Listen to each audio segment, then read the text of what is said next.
तुम बताओ, तुम तो एक भक्त हो, हम मंत्री से कैसे बचे? वो हमें मार देगा अगर हम कोई प्रमाण लेकर के नहीं गए तो।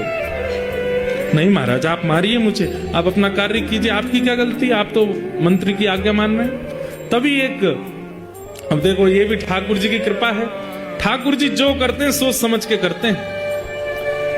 तभी एक सैनिक की दृष्टि पड़ी कि चंद्रहास जी के पैर में 5 नहीं 6 उंगली है।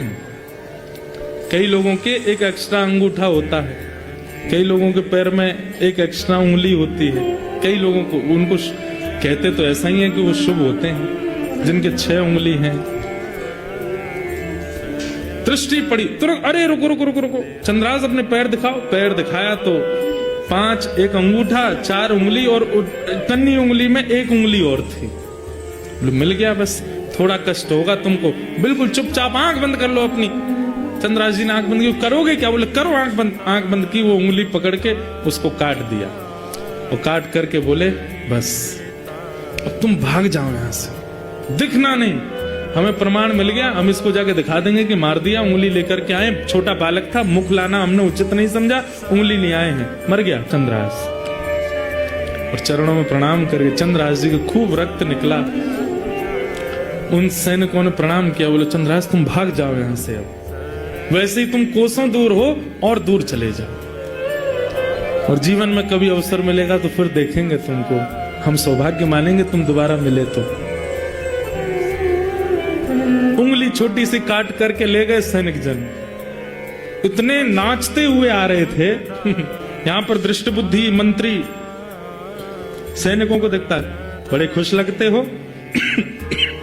ऐसा लगता है काम हो गया। जी हुजूर, काम कर दिया हमने, प्रमाण दिखाओ।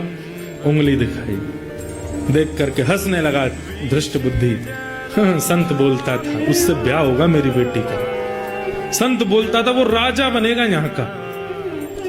ये सब संत मंत कुछ नहीं होते, इनकी बातें ऐसी रहती हैं। और अब देखो अपनी पुत्री का ऐसे कुल में ब्याह करूंगा, और देखना फिर क्या होता है। अब हो गया पत्ता साफ। और ये गालव ऋषि, इनको तो कभी बुलाना ही नहीं अपने यहाँ, कुछ भी बोल जाते हैं। मंत्री से बड़े थोड़ी होते हैं संत ऋषियों की वाणी। उस नगर का नाम था चंदनावती नगर, राज्य। और उस नगर का राजा था, उसका नाम था कुलिंद राजा। उसकी पत्नी का नाम था मेधावती। ये कुलिंद राजा जो थे, इनके कोई संतान नहीं थी। इन्होंने अपने यहाँ ज्योतिषियों को बुलाया कि भाई मेरा वंश आगे चलेगा कि नहीं, मेरा कोई उत्तराधिकारी बन पाएगा कि नहीं, हम दोनों वृद्ध होते जा रहे हैं। तो ज्योतिषियों ने बताया, बोले आपका वंश तो आगे नहीं बढ़ेगा, तो फिर कुलिंद नगर का, राज्य का राजा कौन होगा? तो उन्होंने देखा, बोले महाराज आपको एक यज्ञ करना पड़ेगा, और उस यज्ञ की पूर्णाहुति कलश लेकर के आपको जंगल में एक सरोवर है, वहां जाना पड़ेगा, वहां स्नान करना पड़ेगा। जब आप वहां से लौट करके आ रहे होंगे, तब आपको एक बालक मिलेगा। वही बालक आप गोद लेंगे, और वही बालक कुलिंद देश का राजा बनेगा। ठाकुर जी जैसे स्क्रिप्ट राइटिंग कोई नहीं कर सकता भैया।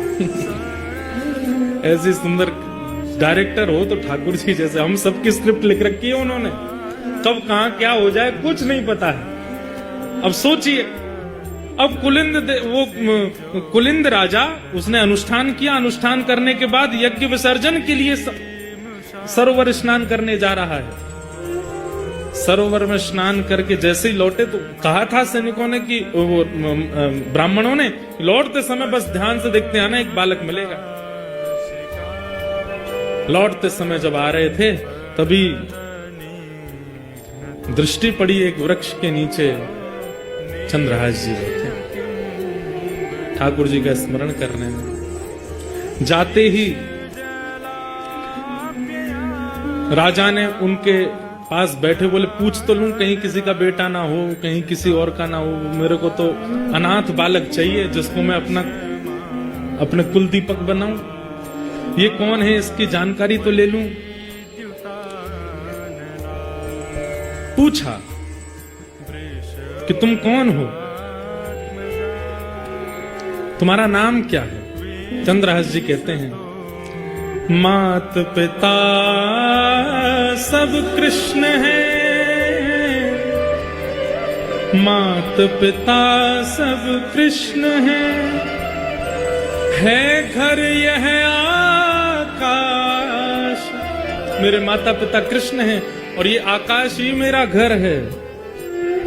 नाम हमारो सब कहें बालक चंद्रहास।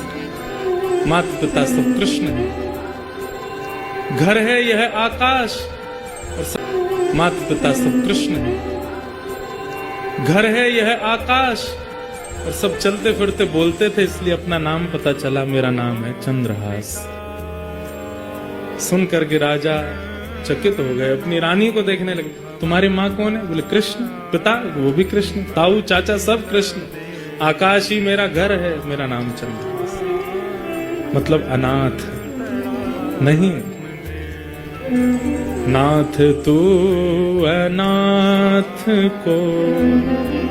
भगवान का नाम नाथ है, द्वारिका नाथ, जगन्नाथ, श्रीनाथ, सब जगह नाथ हैं। और नाथ का मतलब क्या होता है? रक्षक, स्वामी। अगर आप नाथ हैं, नाथ, तो मुझसे बड़ा अनाथ कोई नहीं है। हम सबको कहना चाहिए, नाथ तू अनाथ को तो अनाथ कौन मोह। आप सब चंद्रहास जी महाराज को पिताजी मिल गए, माताजी मिल गए, लेकिन देखिए कितनी अद्भुतता। मैं तो चरित्र सुन के इतना आनंदित हुआ हूं, पढ़कर के इतना सुख। चंदनावती देश के राजा हैं और हमको एक ब्राह्मणों ने कहा था कि हमको एक बालक मिलेगा मार्ग में, अनाथ बालक, उसको हम अपना बालक बना, उसी को हम अपनी राज्य का राजा बनाएंगे, उसी को अपना उत्तराधिकारी बनाएंगे। तुम हमारे पुत्र बन सकते हो? हम दोनों को अपने माता पिता रूप में स्वीकार करोगे? तुम जो कहोगे वो हम करेंगे। मतलब जैसे कोई लड़का लड़की का ब्याह होता है, ऐसे संबंध हो रहा है। ये सुनकर के चंद्रहास जी महाराज बोले, देखिए माता पिता तो मेरे कृष्ण हैं, उनके अलावा मैं किसी को मानता नहीं, पर आपको पुत्र की आवश्यकता है, इसलिए मैं आपकी भरपाई तो कर दूंगा, लेकिन मेरी एक शर्त है। क्या? मेरे भजन में, मेरे साधन में, मेरी सेवा में आप विक्षेप तो नहीं करेंगे? मुझे ठाकुर जी के भजन में दिक्कत तो नहीं देंगे? अरे क्यों देंगे हम दिक्कत? तुम्हारे लिए एक छोटा महल बनवा देंगे, तुम राजकुमार होगे उस देश के, प्रेम से रहना, अनेक सेवक हूं। नहीं, मुझे कोई सेवक नहीं चाहिए, मैं अकेला अपने ठाकुर जी की सेवा अपने हाथ से करूंगा। बस मुझे इतना वचन दे दीजिए, मेरी सेवा में आप विक्षेप नहीं डालेंगे तो मैं चलूं। हमें मंजूर है बालक, हम कोई तुम्हारी विक्षेप नहीं, तुम खूब प्रेम से सेवा करना, 24 घंटा लगे रहना सेवा में, बस तुम हमें स्वीकार करना। ठीक है, अगर आप मेरी भक्ति में बाधक नहीं बनेंगे तो मैं पुनः कह दूं, माता पिता तो मेरे कृष्ण हैं, पर आपका पुत्र मैं बन जाता हूं। और श्री चंद्रहास जी ने उस राजा, कुलिंद राजा, हम कोई तुम्हारी विक्षेप नहीं, तुम खूब प्रेम से सेवा करना, 24 घंटा लगे रहना सेवा में, बस तुम हमें स्वीकार करना। ठीक है, अगर आप मेरी भक्ति में बाधक नहीं बनेंगे तो मैं पुनः कह दूं, माता पिता तो मेरे कृष्ण हैं, पर आपका पुत्र मैं बन जाता हूं। और श्री चंद्रहास जी ने उस राजा, कुलिंद राजा को अपने आप को पुत्र रूप में प्रदान कर दिया कि आप मुझे ले चलो। सिंहासन पर बैठे महाराज, पुष्प वर्षा हो रही है, लाखों की तादाद में पूरा चंदनावती नगर देख रहा है, हमारा राजकुमार आ रहा है बैठ करके, रथ में बैठ करके श्री चंद्रहास जी पधारे। ठाकुर राज्य में आते ही पिता ने आज्ञा दी, बेटा चंद्रहास, अब तुम देखो ये मर्यादा है कुल की, तुम्हें विद्यालय पढ़ने जाना होगा। विद्यालय गए, विद्यालय जाकर के चंद्रहास जी ने पूरी शिक्षा ग्रहण की, जैसी शिक्षा एक राजकुमार को प्राप्त होनी चाहिए, वो सब शिक्षा ग्रहण करके वापस आए।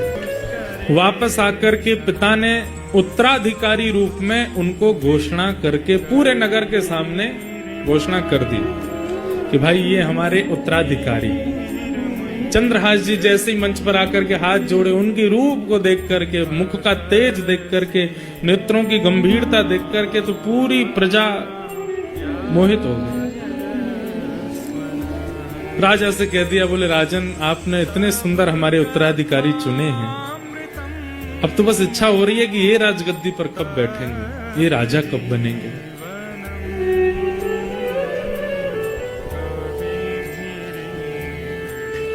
अब यहां एक दासी के साथ गए थे, वहां के राजा ने मंत्री दृष्ट बुद्धि को बुलाया और कहा कि भाई एक पास में नगर है, उसका नाम है चंद्रावती।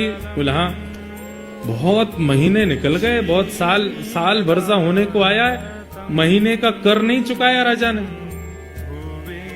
उसके कर नहीं आया। ऐसा लगता है कि प्रजा के कर से खूब आनंद ले रहा है। और क्या करें, आप आज्ञा करो। बोले सेना लेकर के जाओ, और सेना लेकर के जाकर के या तो राजा से कर वसूल के लाओ और दुगना कर लेके आना, देने से मना करे तो चढ़ाई करके उसको नष्ट कराना। कौन जा रहा है? दृष्ट बुद्धि। और जिस नगर में जा रहा है वहां का राजकुमार कौन है? चंद्रहास। दृष्ट बुद्धि ने तैयारी कर ली अपने सब सेना की। बोले ले लो तीर कमान तलवार सब धर लो, चंदनावती नगर जाना है और वहां जाकर के राजा से कर मांगना, नहीं दे